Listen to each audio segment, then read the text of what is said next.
right, I'm going into Penn and Teller mode. I'm demystifying all that technical-sounding Wall Street gibberish you hear constantly and translating the most overused, underexplained terms in the investing lexicon into language that you can comprehend. So let me tell you a dirty little secret. You know why all this investing terminology seems so impenetrable?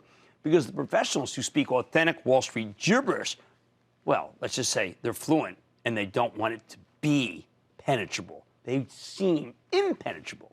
They want you terrified, and finally, they want you ignorant. Sell. Or at a complete loss when it comes to managing your own money. And that way, you'll be more willing to pay their fees and commissions. I know that's cynical, but you get my point. And judging by what I often read on Twitter at Jim Cramer, these arrogant, self-centered money managers, well, they're winning. That's where I come in. Unlike them, I don't want your money. I'm not out here talking to my book. The only stocks I own are part of a charitable trust that you can follow by joining the ActionAlertsPlus.com club. I can't take profits in them. They have to go to charity. I used to play for the other team. Now I play for you. With that in mind, let's keep translating. I've got another ultra-important yet rarely explained piece of verbiage that gets tossed around constantly. Risk-reward. The risk-reward analysis pretty much defines the short-term stock picking that all the professionals do. So what do we mean here? Let's break it down into component parts. Assessing risk is all about figuring out the downside. How much do you potentially stand to lose in a given stock? How far it can conceivably fall in the near term? Assessing the reward, on the other hand, is all about figuring out the potential upside. How many points of gains the stock could reasonably give you? Too many people only focus on the upside when they evaluate a stock. That's a grave, grave mistake. It's much more important for you to understand the risk side of the risk reward, because the pain from a big loss hurts a whole lot more than the pleasure from an equivalent size gain. Remember, the losses, it's the way our brains are wired. The losses just hurt more, and they do tend to blind you. So how exactly we figure out this risk-reward thing I'm talking about? Okay, these are determined by two different cohorts of investors. The reward, the upside, is defined by how much growth-oriented money managers could be willing to pay for a stock. They create the ceiling. The risk, the downside, is created by what value-oriented money managers would be willing to pay on the way down. And they create the floor. I am, yes, oversimplifying to a degree, but I got to get you to understand this stuff. To figure out the risk, you need to consider where the value guys might start buying on the way down. To solve for the reward, you have to think about where even the most bullish of growth guys will start their selling. Sell. When asked, I usually boil the risk reward down to something quick and dirty, like 5 up, 3 down. But how do I get there? How can you know where growth money managers will start selling and where value guys will start doing their buying? Okay, to do that, you need some insight into how these guys think. And that requires translating another piece of esoteric Wall Street lingo: growth at a reasonable price, a.k.a. GARP for short. When we talk about growth at a reasonable price, that's not a subjective criteria. It's a method of analyzing stocks first popularized by the legendary money manager Peter Lynch by comparing a stock's growth rate to its price-earnings multiple. If you want to figure out the maximum that the growth guys would be willing to pay for a stock, you need to be able to look at the world according to GARP. You want to learn more from Peter Lynch? Go to Amazon and buy One Up on Wall Street, and Beat the Street. These are two most important books on investing that anyone's ever written. I've read them both many times. When it comes to growth at a reasonable price, here's my quick and dirty rule of thumb. A rule that can help us figure out when a stock is overvalued or undervalued based on what these two groups of money managers would be willing to pay for the stocks. Let's say a stock has a price-earnings multiple that's lower than its growth rate. Then that stock is probably cheap, although, of course, there are always some major exceptions. Flip side, if the price-earnings multiple is twice the size of the growth rate or greater, well, I think you should probably sell it. Again, I think. And that's because there are exceptions, and there's some people who are more aggressive than I am. In other words, if something's trading at, say, 20 times earnings and the stock has the company has a 10% growth rate, then it's likely at or near its peak because it's reached the 2 times growth ceiling that I regard as a safety zone.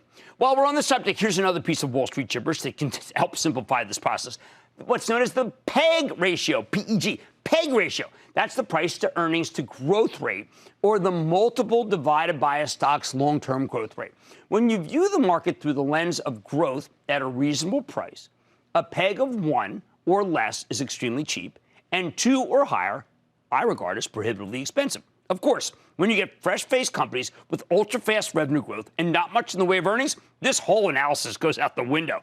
But for most stocks, the rubric works. Now, that former comment I just said, well, you can throw it out the window, we frequently see those, say, IPOs, these companies that have all the fastest growth, and people are willing to own them for a long time. And they're looking at, say, the PEG ratio out 4, 5, 6 years. That's not what we do on the show.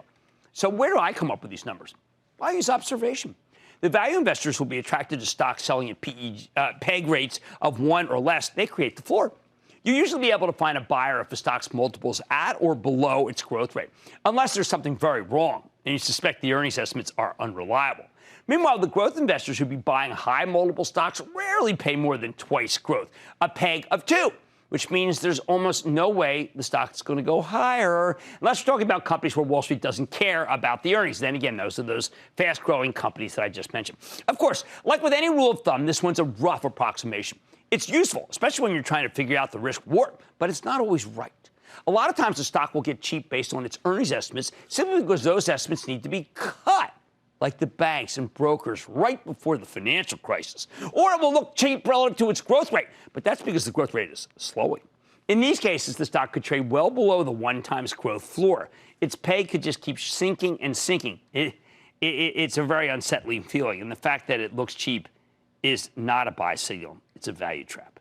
On the other hand, the best time to buy cyclical stocks, think the smokestack industrial kind, is when their price earnings multiples look outrageously expensive, because the earnings estimates are way too low and need to be raised to catch up with reality. In other words, all this growth at a reasonable price stuff only holds while you have a clear read on the future earnings. If you think the numbers are headed much higher or much lower, or you have to throw this whole playbook out the window, and that's very important. So in other words, there's a level of subjectivity that I need to work into this analysis because it's not cut and dry. Oh, and one other thing about risk. When you hear the terms risk on and risk off about stocks, well, that is real gibberish. I want you to ignore that. I actually think that's just put on earth to make you feel stupid. Yeah, it steers regular investors into trading like banshees to buy aggressive stocks or switch to bonds. It's nonsense. It's the kind of thing that I wish we could ban. Bottom line, know what you own and know what others will pay for it. That means you need to understand the risk reward, the potential downside and potential upside before you purchase anything by figuring out where the growth investors put in the ceiling and where the value cohort creates the floor. Tom in California. Tom. Booyah, Mr. Cramer. This is Tom from Dublin, California. Excellent. Jim, what percentage of my portfolio would you recommend in gold? And is GLD the best way to do it, or would you go with something I think different? 10 to 20% is what I like. 20% being is if you're really cautious. 10 is just kind of like that's the deductible. Remember, I regard it as insurance. Why do I do this? Why do I have it? Because I think, and I am a risk-averse person. And while there are many people who feel like, well, wait a sec, this show's a trading show, which of course it is not, I like to have something in insurance at all times, just like I would with a car, just like I would with a home. Let's go to Lily in New York, please. Lily. Hi, Cramer. Hey, It's Lily. nice to talking to you. Same. I want to ask you a question. Okay. Okay. If you have an IRA, I'm retired, and All right. I have a 30% of my whole portfolio in the IRA. What is your opinion? All right. Well, I mean, IRA can own individual stocks. I don't want any more than. I don't want you to be a mutual fund, which would be owning more than 10 stocks. I don't want you to be undiversified, which to me, on a shorthand basis, is own fewer than 5. So that's the sweet spot. One of the reasons why I created ActionAlertsPlus.com and the club is to help you pick which ones of those 10 you might want to own. It's a teaching tool, and I think it can help you. Michael in New Jersey. Michael. Hey, Jim, thank you very much for taking my call. Of course. My son is 25 years old. He's right. Self-employed. He's saved up $50,000 for him. to start his 401k retirement plan. He's not in the market today. He does not have a retirement plan today. How should he invest his first $50,000 to be diversified, and over what period of time? Okay, when you're in your 20s, you have your whole life to make the money back. That's why you should take as much risk as possible. For a 401k, let me be very clear. There are always options that have the most risk. In the 20s, you adopt those. And as you get older, you take less risk and less risk and less risk. Anthony in Michigan. Anthony. Hey, how you doing? I just want to know, I'm a new investor, Okay. and I want to know, is it good to invest in options or stick with stock or do both?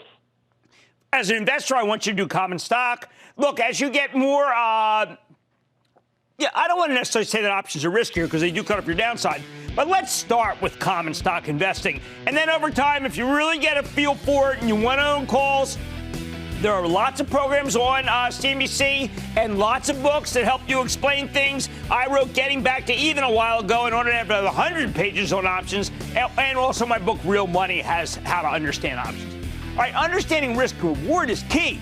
That means know what you own and what others will pay for it. Much more Mad Money ahead, including 2 very different methods of attempting to profit in the market. I'm revealing the distinction, how it can impact your portfolio. Then, one of the most dreaded and poorly understood terms in this business is finally getting its due tonight. And send your tweets to me at Jim Cramer. I'm about to answer them on the show. Mad Money will be back after the break. Don't miss a second of Mad Money. Follow at Jim Cramer on Twitter. Have a question? Tweet Cramer. #MadTweets. Send Jim an email to madmoney@cnbc.com or give us a call at 1-800-743-CNBC. Miss something? Head to madmoney.cnbc.com.